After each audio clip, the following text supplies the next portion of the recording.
So I'm sure everyone here knows what the platform Twitch.tv, one of the biggest live streaming platforms on the entire internet, just made a major change to their system. And honestly, it may change the entire internet. Only 18% of the people watching this video right now are actually subscribed to the channel. Don't be part of the 81%. Subscribe to the channel, you have nothing to lose. So this week, Pokimane, one of the biggest Twitch streamers in Mizkif, before he was getting canceled, of course, one of the biggest male streamers on the platform, tweeted out in support of the banning of gambling on the Twitch platform. And the tweets went overly viral. And I mean, I think Pokimane's tweet got like 250,000 likes around there, and Mizkif's probably got like 50 to 100,000 likes. So these tweets went super viral, and they're pretty much saying, like, if you want Twitch to ban gambling on their platform. And so the majority of people seem to agree that they don't want gambling allowed on Twitch anymore. And believe it or not, Twitch actually listened to the community. Who would have guessed? I mean, none of these big tech companies really listen to the community, but finally Twitch did, and it was for one of the best reasons they could have thought of. So Twitch tweeted out an update on gambling on Twitch. Gambling content on Twitch has been a big topic of discussion in the community, and something we've been actively reviewing since our last policy update in this area. Today we want to update you on our plans while we prohibit sharing links or referral codes to all sites that include slots, roulettes, or dice games.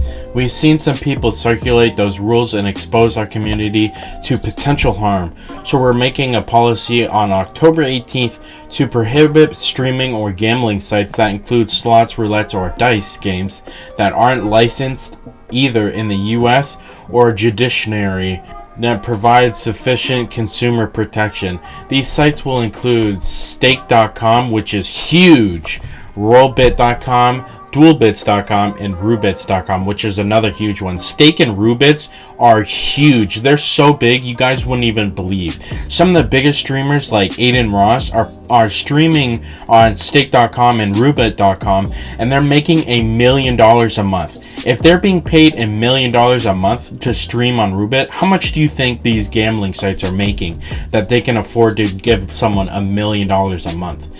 We may identify others moving forward. We will continue to allow websites that focus on sports betting, fantasy sports, and poker. We'll share experiences and specifics on the updates to our gambling policy soon, including the full-length policy to make sure everyone is clear on our new rules before they take effect on October 18th.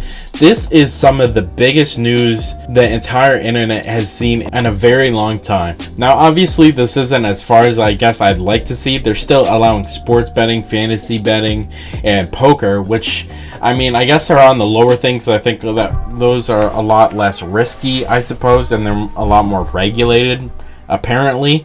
But Twitch banning these sites that are predominantly featured for crypto betting things like Rubit, and I don't know about Stake, but I knew Rubit was you can gamble away cryptocurrency, and it was so big. Like, I don't know, I'm not super into the crypto thing, but it was so big for them. They're probably making like I've heard somewhere between $30 and $50 million a year off these offshore accounts that aren't regulated by the US or, America. And Twitch is finally putting an end to it, and the content creators around it are not happy. Aiden Ross tweeted out, "No more gambling on Twitch, but at least we can watch a girl getting effed on stream once a week." So Aiden Ross isn't happy about this. And of course, why he wouldn't be, because, I mean, he was easily getting paid $1 to $2 million a month for doing these gambling streams. And honestly, Aiden, I don't know why you're throwing so much shade. Like, I like Aiden Ross enough, but I'm sure he can do without. If you've been streaming for like a year or two, and he's been doing these gambling streams for like at least a year, he's probably made like $10 million off these gambling streams. And that's just a ballpark, that's an estimate, but isn't that enough money for you, man? Like, I understand getting taxed and everything, but you know what? I just I don't understand why he's super unhappy about this. I can understand his complaint against Twitch. I mean, they allow mainstream gambling sites, but they unbanned that girl that did the dirty on Twitch. in front of a bunch of young men, or young boys, should I say, and only got a week suspension. And now if you gamble on Twitch like Aiden Ross does, you'll get permanently banned. And so obviously he wasn't happy about it, especially with the amount of money he's making.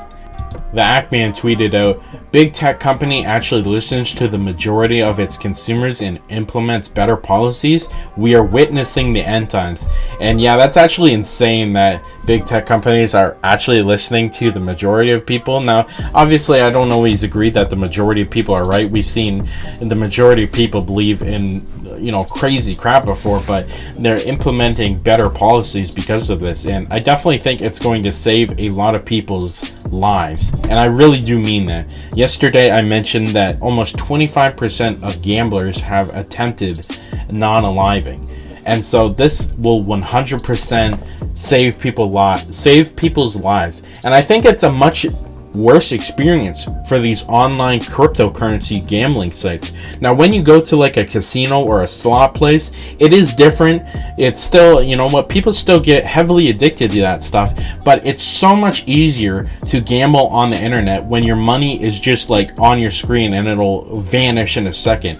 It feels different. That's why people that spend money on like a credit card spend more than people that have cash, because it's not physical in your hands and you don't associate the same amount of value for it. So this is a very good thing in my opinion. Jake Lucky said Twitch is officially banning gambling off their platform.